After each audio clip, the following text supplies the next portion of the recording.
Hello all. Today it's our pleasure to introduce you all with Colonel Ram Athavle, sir. Colonel Ram Athavle is a 1981 batch Army veteran and he is one of the world's leading CBRN expert.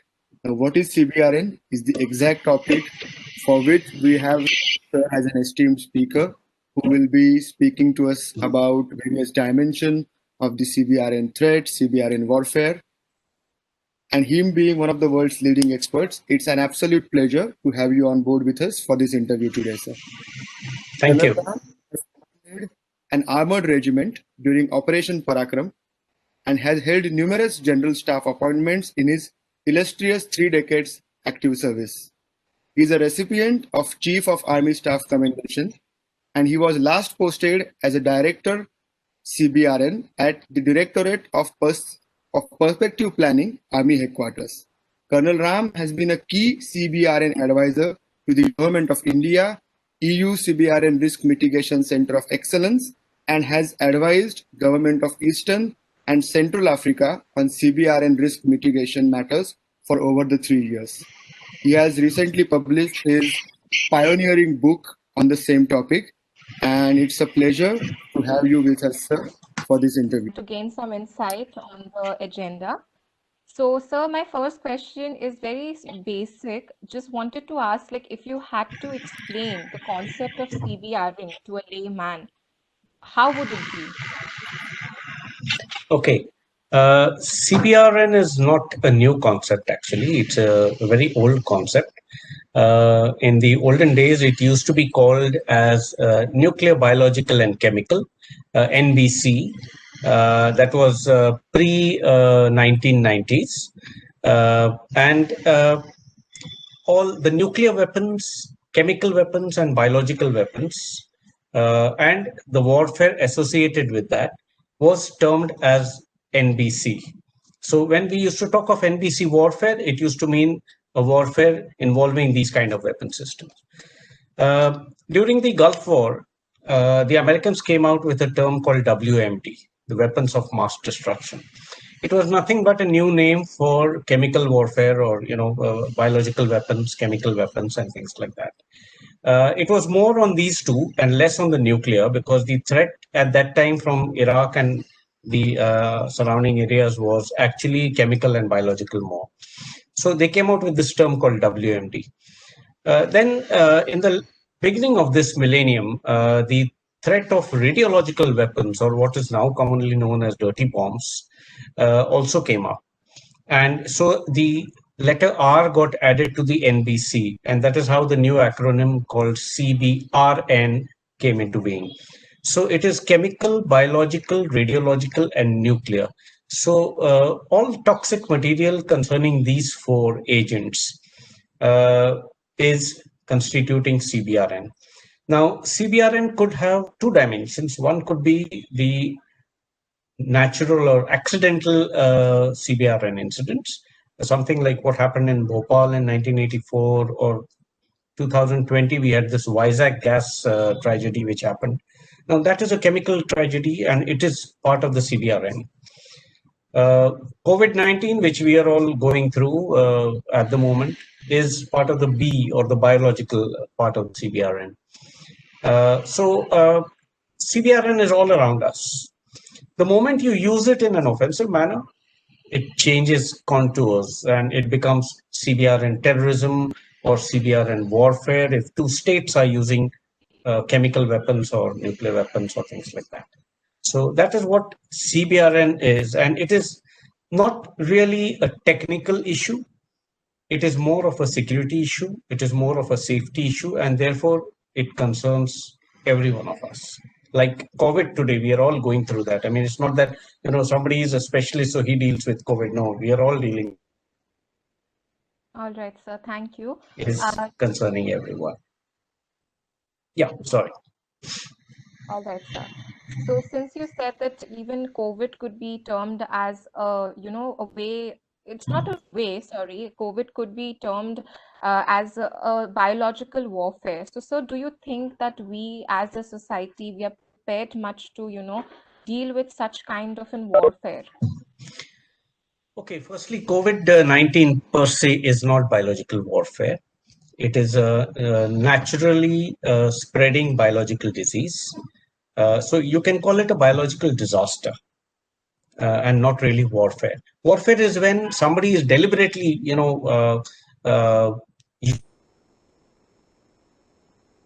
becomes warfare. In this case, it was not like that. Yes, your main question about whether the world is prepared for that or India is prepared for that. I think COVID-19 has brought out the stark reality that we were not prepared. And frankly speaking, CBRN disasters or CBRN incidents are such that you really can't be fully prepared to ensure that it doesn't happen. It's going to happen. There could be natural instances where it happens. Like the plague when it happened in the 1919 or 1920. So, these are the kind of things which are bound to happen. So what we can do at the moment or in future is to understand these risks, develop more awareness on this, and raise the level of preparedness as much as we can. The main thing is to have a structured mechanism to deal with that. In this case, what we have seen world over, most countries were unprepared for what was going to happen. All right, sir. Since you mentioned that, CBRN requires a certain amount of awareness. So, sir, the basic requirement or the impediment to awareness would be the training. So, how would you elaborate on the training of this thing circling or surrounding around the CBRN? Okay. CBRN training is normally in two parts. The first is the safety aspect and the second is the security aspect. Now, when I say safety means, for example, it is industrial safety where you're dealing with toxic chemicals at on a huge scale. If you don't follow the guidelines, if you don't follow the regulations, if you don't follow the safety norms, you are bound to have major disasters taking place. Could be chemical disasters, or it could even be in one of these research laboratories where you're researching on biological pathogen to find the best vaccine or something. If some mishap happens, you're then dealing with a huge amount of biological disaster taking place. So that is the safety part of it. The second is the security part of it. That is where your training, your mind, your physical preparedness for dealing with these kind of things needs to be developed. Now, when we are talking of training, we are talking of training of graduated training at different levels.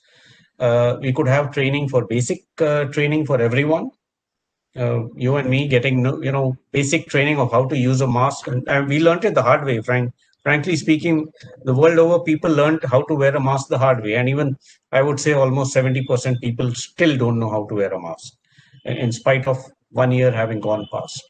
So I mean, you'll see it on the roads. I mean, I don't know why people feel the chin is the most important part to be protected. But that aside, the point which I'm saying is that basic training on preparedness to face such disasters is required for everyone. That's at the basic level. Then when you graduate upwards, you require training for first responders, for people who will be called. They are skilled people. They are able to respond to a specific situation. So they will have the wherewithal. They will have the detection systems. They will have the means to identify and isolate the agent which has been used and so on. Plus, they will have the full gear in which they can go into uncharted territory kind of a thing. So that is a different level of training. And the third level is, I would say, the administrative level of training, where policymakers need to be trained on how to handle such kind of disasters, such kind of incidents taking place. And that is where we found world over that there was a big lack or big gap between administrative training and the first responder training. So that is how I think. And to add on to that, I think there is a need to institute training in colleges and in high school level. We are already teaching disaster management, But I think a little higher level of training on CBRN issues needs to be instituted. I have been doing workshops on CBRN at universities. I've already done 4 of them. And we are soon, COVINTS is organizing a workshop in March, a 3-day workshop, which I would be part of that to conduct it. So it is nice to see that, yes, there is an awareness coming up. And I would thank COVID, frankly speaking, to generate a lot of awareness on CBRN. So yes, that is why we need to train and we get prepared more. All right, sir. Just a follow-up question to the training. So, like what I could understand from training aspect is that it's both a methodological as well as a systematic approach to training. So, sir, in that case, how far do you think has India been able to achieve, these aspects of training? And, what is the way forward for the country, since you're Okay. an expert? Yeah. So as far as our response mechanism is concerned, the designated first responders for CBRN in India is the NDRF battalions. And they have specialized training, they have specialized equipment, and they regularly undergo the orientation courses for CBRN. Some of their people have also been trained abroad in various specialized CBRN institutions, like in Czech Republic and in UK and all that, to develop more expertise on the subject. In India, we have the NISA, the National Industrial Security Academy at Hyderabad, which is the nodal academy for training of all central police organizations on CBRN. They have a big laboratory for CBRN training. They have training curriculum and everything. So very structured training is being conducted or imparted at that place in Hyderabad. As far as the armed forces go, yes, they already have the College of Military Engineering, the INS Shivaji, which already since almost last 4 decades have been running CBRN faculties to conduct CBRN training.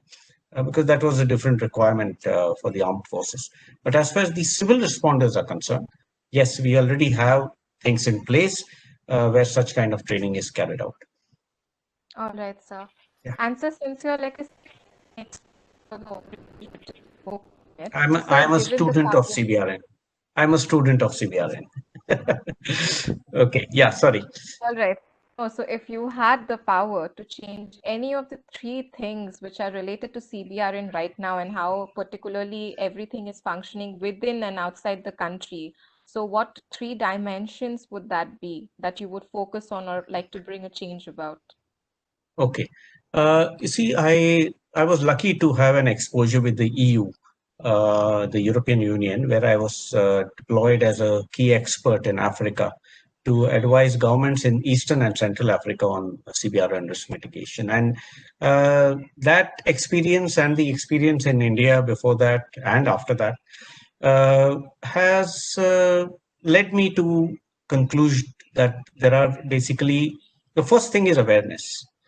And which came out glaringly, and I've been writing on this, that the awareness is the first thing which should be, developed. Unfortunately, not much heed was being given to that, and we could see that we learned on the job during COVID, and now you see that there are, practical WhatsApp universities on COVID which have come up. So that is the kind of knowledge flow which has happened. But that sadly, it has happened because an incident has happened and we have started learning about it. We should have been proactive about all this, and we should have. So awareness generation is the first thing which I think is the basic, whether it is for public, whether it is for students, working class, or administrators. Awareness is the first basic thing.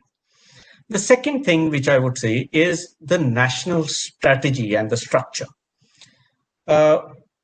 We have been dealing with these kind of disasters as a health issue. or an industrial issue, or it comes under the Ministry of Industries and Commerce and things like that, or Ministry of Chemicals and Fertilizers, and it's not being looked at as a national security issue. And I think that is where we are not yet on the same board as the other countries which are. Most of the advanced countries take CBRN very seriously, and they look at it first from the national security perspective, and then it goes to the different stakeholder ministries. So we need to develop a national CBRN strategy, a national CBRN plan which should be implemented, which will have various facets of how to deal with CBRN. So that is the second issue which I wanted to highlight. First being awareness, the second is the national strategy and plan.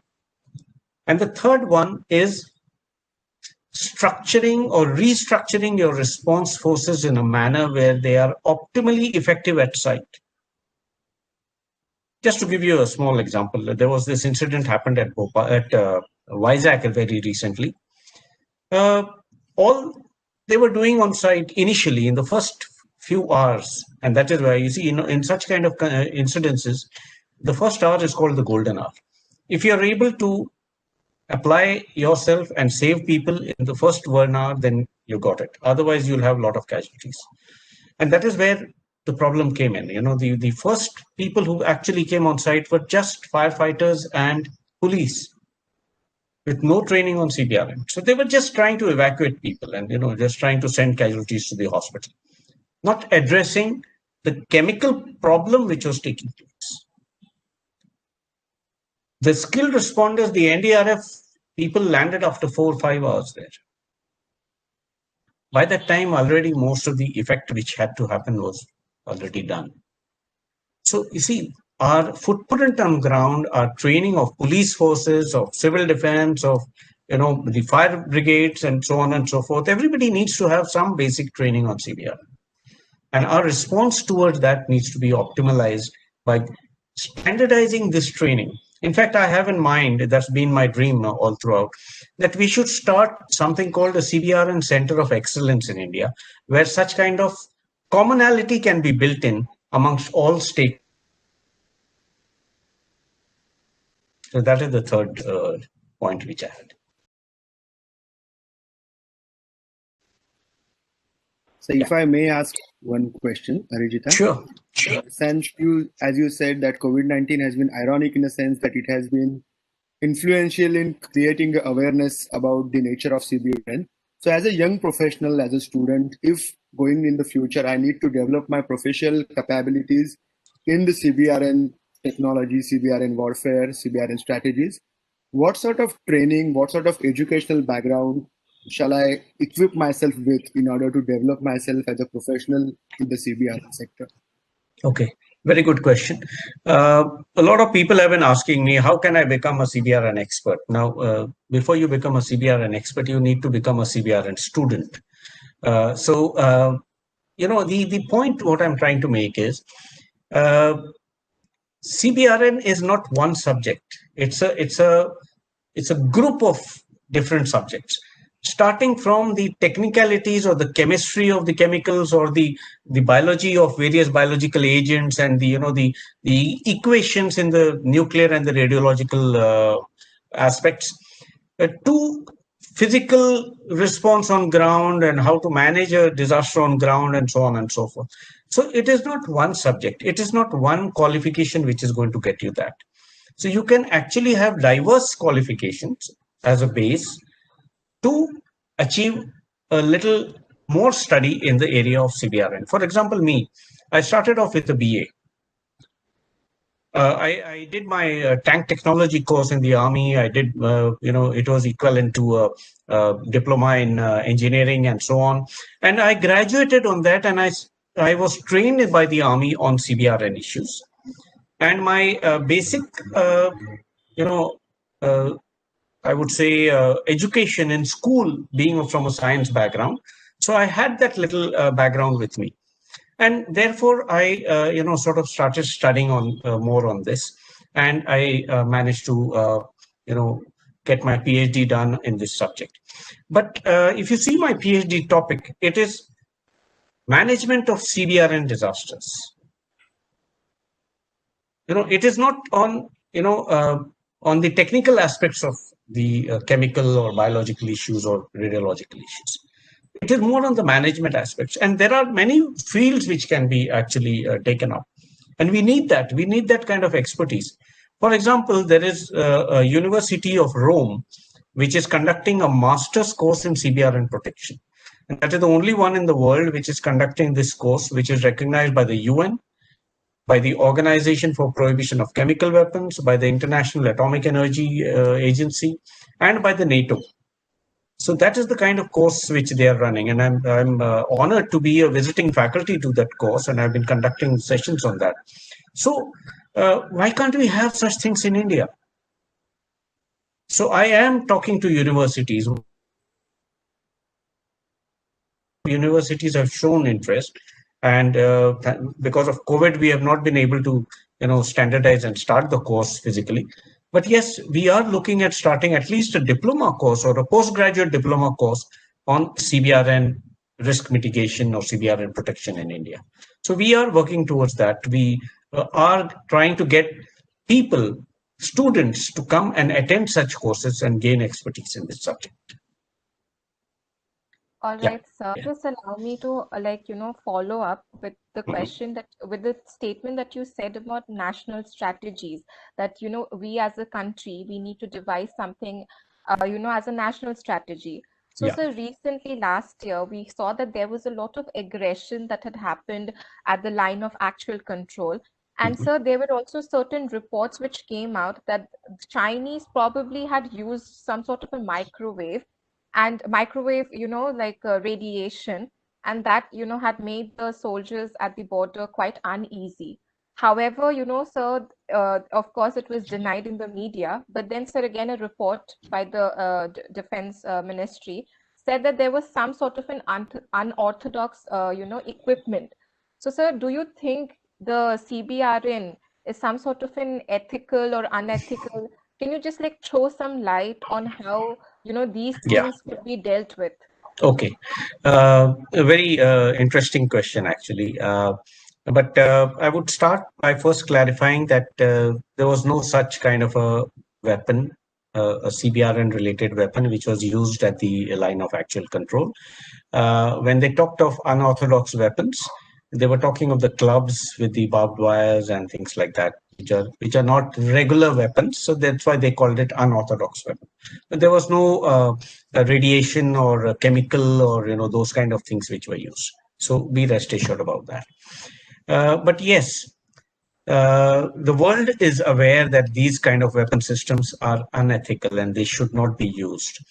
The maximum use of chemical weapons actually happened in the World War I, where tons and tons of chlorine and mustard gas were used again by both sides, mostly by the Germans. And then, of course, the Allied also tried to use them because you couldn't be sitting and not using them when you're getting targeted with that. So after the World War I, there came into being what is called the Geneva Convention for such kind of weapons, and they were banned. And this convention kept getting refined. And in 1972, they came out with the Biological and Toxin Weapons Convention, the BTWC, which is managed by the United Nations and an organization called Implementation Support Unit. So the UN manages this particular document, the convention, and there are almost, I think, 108 countries as of today which are signatories to this convention. And India and Toxin Weapons Convention, wherein we say that we will not use this kind of weapon system in a warfare situation. As a state, we will not be using it because of the ethics involved, like you mentioned. Similar thing happened in 1993 for the chemical weapons. And they have also been banned, including the production facilities, storage facilities, testing facilities, everything. Now, there was a clause that for preparing my force to protect itself against such kind of a threats, I need to have a laboratory where I should be able to test a very small amount, along with, say, for my example, I have a suit and I need to test that suit, whether it is going to save me against a toxic chemical or not. So such kind of laboratories were authorized by the Organization for Prohibition of Chemical Weapons. And very proudly, I must say that we have a laboratory in India at Gwalior, which is considered to be one of the topmost ranking laboratories by the OPCW in the world. In fact, it has got an inspectorate rating to be able to go and inspect other laboratories. So that is the kind of expertise that we have in the country. So we are signatories to the Chemical Weapons Convention, and therefore we will not be making it. We will not be using any chemicals and as a weapon in warfare. So those kind of ethics have been built into these kind of protocols, international protocols. And there are a lot of other bilateral issues also which are there, where countries have signed amongst themselves various treaties and agreements not to use these kind of things.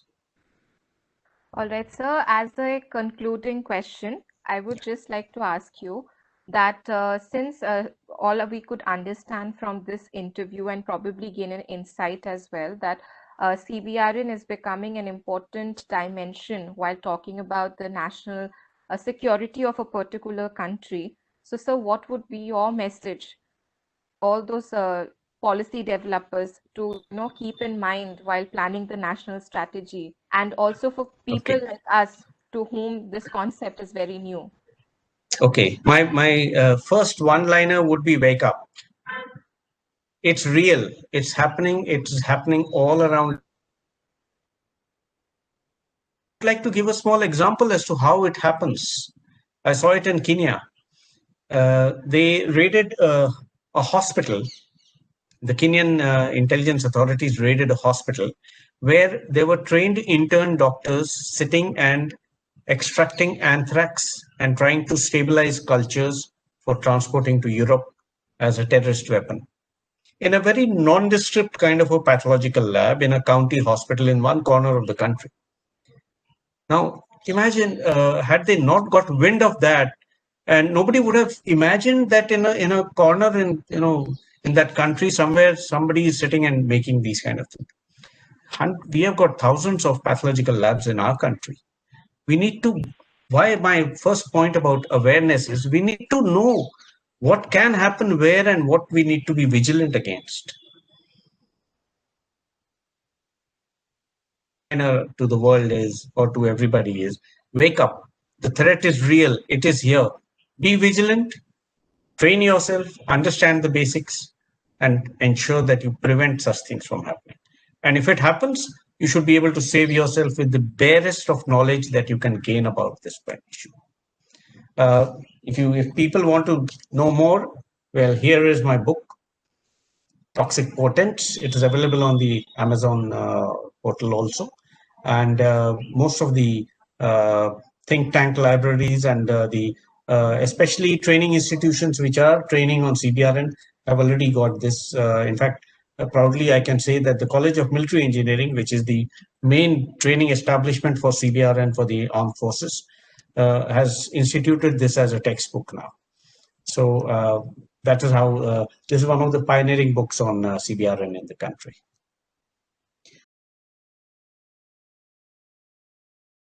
So thank you very much. Yeah.